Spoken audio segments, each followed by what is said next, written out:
I hope you enjoyed the extremely difficult room we just vanquished, because the one we're heading to next is the hard version.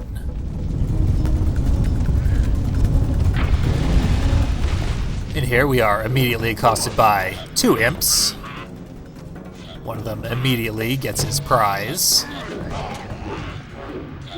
The other, I'm almost certain, is going for the sword and not the axe, so he's ultimately of very little concern, but we'll never know for sure now. Every single enemy that appears here is going to be armored, except the archers, of which there are twice as many as there were in the previous room.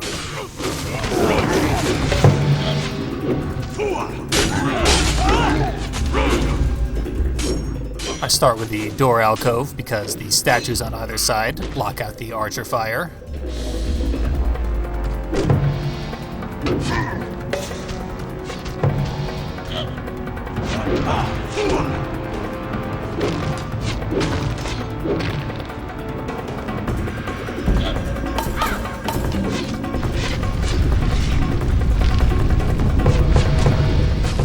Sometimes lock-on can be a bit of a pain in the ass.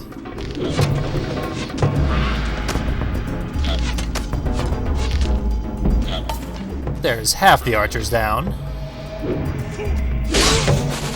And that armored axe wielder was disturbed by getting struck by an enemy's arrow. That's why he was backing away from us slowly. Hitting armored enemies with arrows is not completely useless, just doesn't do any damage. If you happen to get caught by melee opponents while your bow is still out, you can lock onto them with a focus beam and fire on them that way. Usually, if their numbers are too great, they'll still overpower you and you'll die, but it can cut you out of a sticky situation here and there.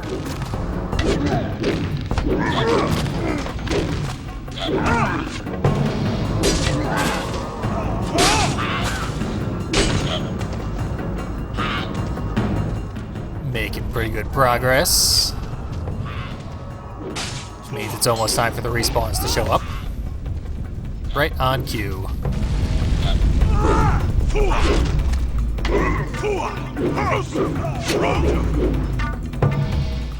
Not even bothered by the wooden pillar there. That's why I tend to ignore the environmental hazards they set up around to interrupt your combos. Because about half the time, Rao just powers through them. Almost positive that imp in the corner got hit by an enemy's arrow. Either that or they just die automatically after you ignore them for too long. Fairly certain it was the former, though.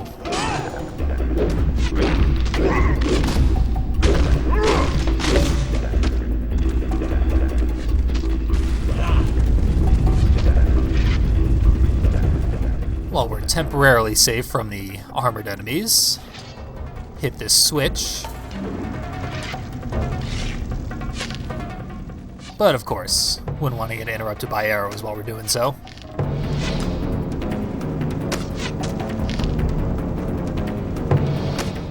It's wise to take a platform as quickly as you can, then get up there, counter-snipe. Because the archers add a major random factor to this entire encounter. Finally recovered our lost Taiaha. A gift from the gods, rendered almost entirely ceremonial by the vast superiority of the axe. Now, the Taiaha is not the only piece of Maori culture that made it into the Mark of Kree. Rao's chin tattoos are also very common among Maori women, actually. This is both an intentional allusion to an interesting culture, and a way of demonstrating that the Mark of Kree does not take place in any real-world location, nor is it strictly adherent to the ways of one specific culture. Rather, it has carved its own unique world out of many different pre-existing parts.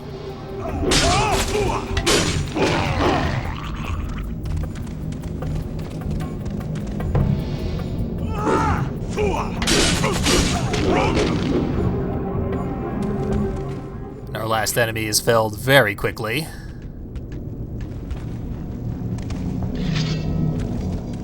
Even the strongest opponents now provide very little resistance on their own.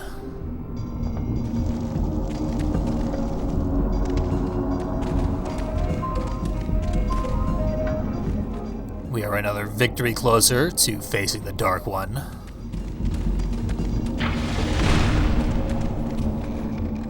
We didn't even need half the health pickups we were provided. This obscenely gargantuan door leads us into the unknown, where imps continue to be a pain in the ass even during loading screens.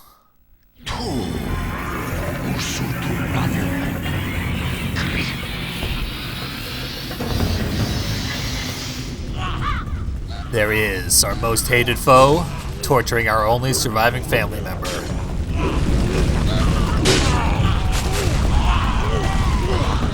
He's pulling out all the stops and presumably wreaking havoc on what remains of Tati's soul, so as to prevent us from ever reaching him. Nonetheless, we are currently at the precipice. We need merely climb this ledge and kill him.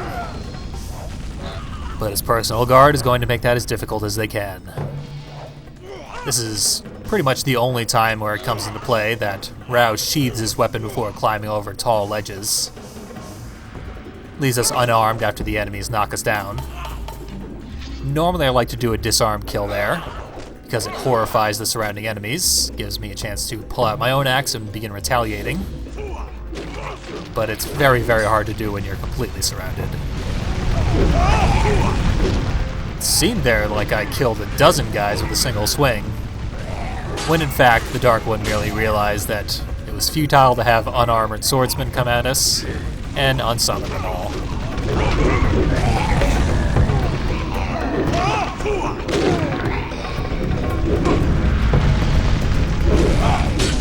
This, of course, is where Taiaha wielders take over the field. Perhaps the most obnoxious enemies to fight.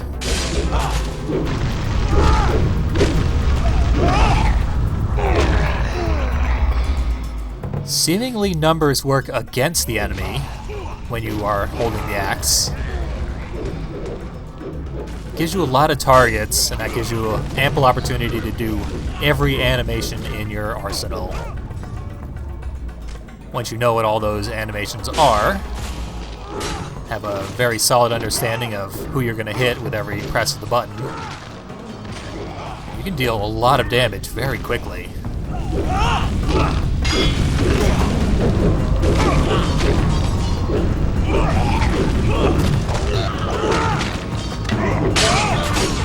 If nothing else, it's very satisfying to see enemies chopped apart in the backswing like they're nothing. Enough to keep you going with the requisite ferocity.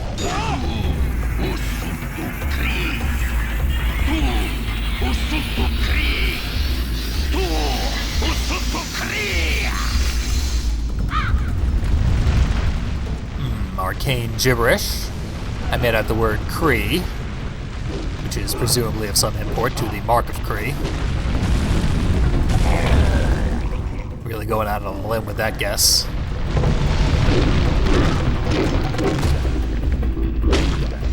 And what he's done is surrounded us with axe wielders.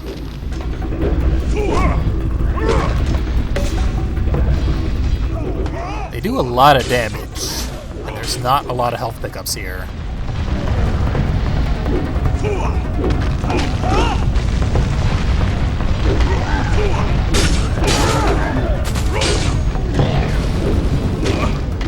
My experience tells me that axe wielders horrify abnormally easily compared to the other zombies. Probably sheer coincidence, but I've taken advantage of it more than a few times.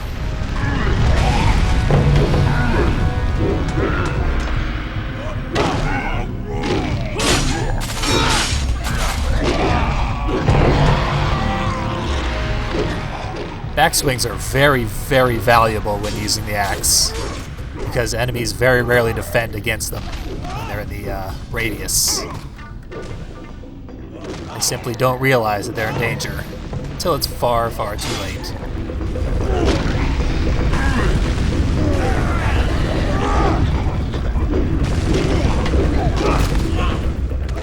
Nemesis' constant spawning and despawning of enemies makes for some bizarre animations here and there.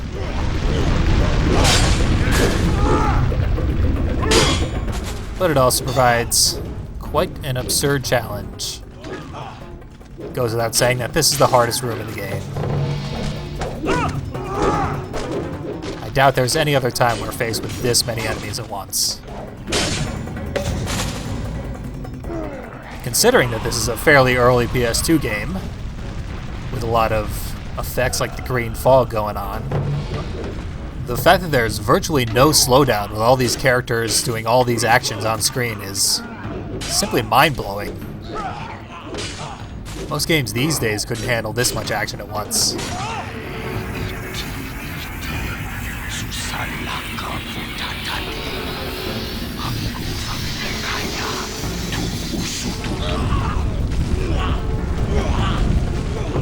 Finally, he's sending in his personal guard to ensure that we never reach him. This, of course, is going to have the opposite effect as we slaughter them one by one. They are pretty imposing back there.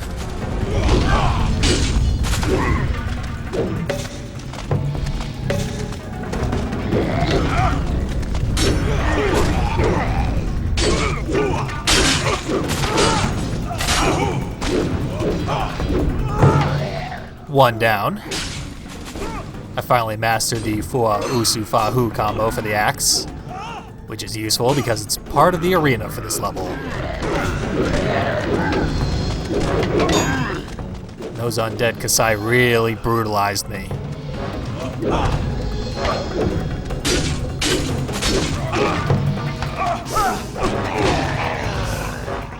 You don't want to face them in a group.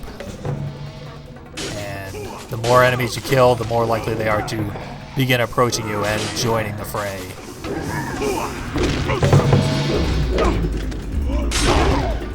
Fortunately, the Necromancer's magic is more or less drained at this point. He's exhausted either himself or his sacrificial victim, and can no longer summon any zombies, so every kill brings us closer to the final confrontation. The second golden perch we ever read described the marks of Kree as being 5 of death, 1 of souls. Which means that 5 of the bearers of the mark had to die, while the last one had to be used as an engine to perform these hideous abominations of monster summoning.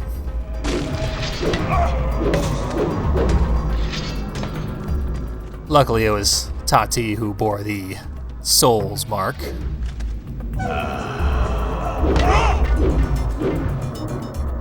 We do know that the Dark One is willing to kill children on his quest for power.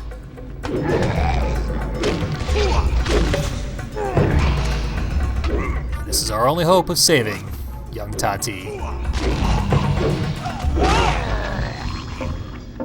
And I'd say it's more than a hope at this point. Absolutely all of his zombified guards are dead.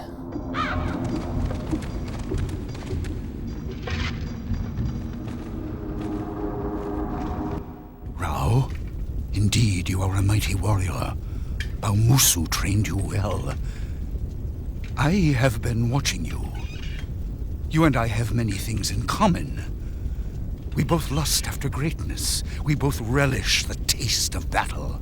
And yet, we are both mere pawns in this eternal struggle. Put down your weapon, Rao. Let us together rule this world. Become my general. With you at my side, nothing can stop us. The world will tremble at our might. We will become rulers of...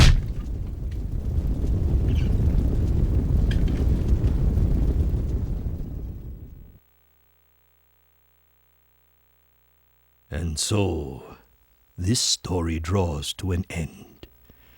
A once dark and powerful magician lay slain to my master's blade, as did his legion of terror. Tati was safe with her brother, and the 6 marks of Kree were once again protected.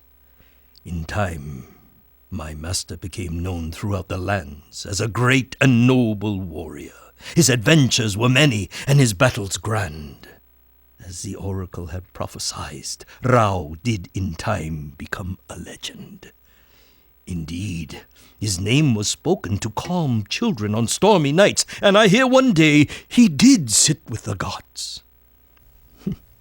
But all of this is a different story for another time.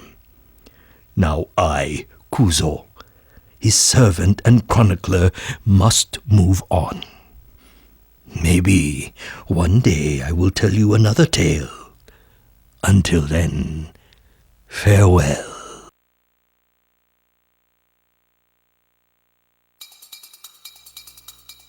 One of my favorite endings of all time in any medium, and the shocking reveal that Kuzo has been our narrator all along, bring an end to the Mark of Kri. It's arguable that the gameplay may or may not have held up over the years. I think that it has. But there's no denying that as a means of visual storytelling, the Mark of Kri is unique and timeless. Very impressed that they put so much detail into every little aspect. Jeff Maka Merghart's art style is very, very impressive. The voice acting was also a matter of major concern to the developers. They wanted to choose something that didn't sound too much like an American accent, and they sort of failed. I feel like any of the characters could have been played by Americans, and in fact, they all were. Tati was voiced by young Hayden Panettiere, later known as the cheerleader from Heroes. Kuzo was voiced by Keone Young, who I know best as the leader of the Chinese gang in the movie Crank and Crank 2. And of course, Rao was Wally Wingert. Never spoke a word, but did a lot of shouting and very impressive death screams. As a whole, it's simply amazing that this game ever came to be. They had to fight an uphill battle at every turn, with everyone demanding that they remove the violence, get rid of the stealth kills, which were absolutely obscene at the time this game was released. But just like the valiant hero they depicted, they fought tooth and nail to keep everything they wanted just the way it was, and they ended up with a game that was virtually impossible to market. Somehow, though, they did manage to get a sequel, Rise of the Kasai. I've only played a couple of minutes of it, honestly, but I'm going to Let's Play it immediately after this. Hopefully it will live up to the strong pedigree set forth by this game. I've heard mixed things, so I honestly have no idea what to expect, but I'm very excited to find out. We can see in the ending here that even though the Mark of Kri is a very complete story, it was angling really hard to get a sequel. So it's a small victory that the Rise of the Kasai even exists. I hope many of you will join me as we hear more tales from this rich universe about these beloved characters. My thanks to anyone who has joined me for the entirety of the Mark of Kri, one of my most beloved games.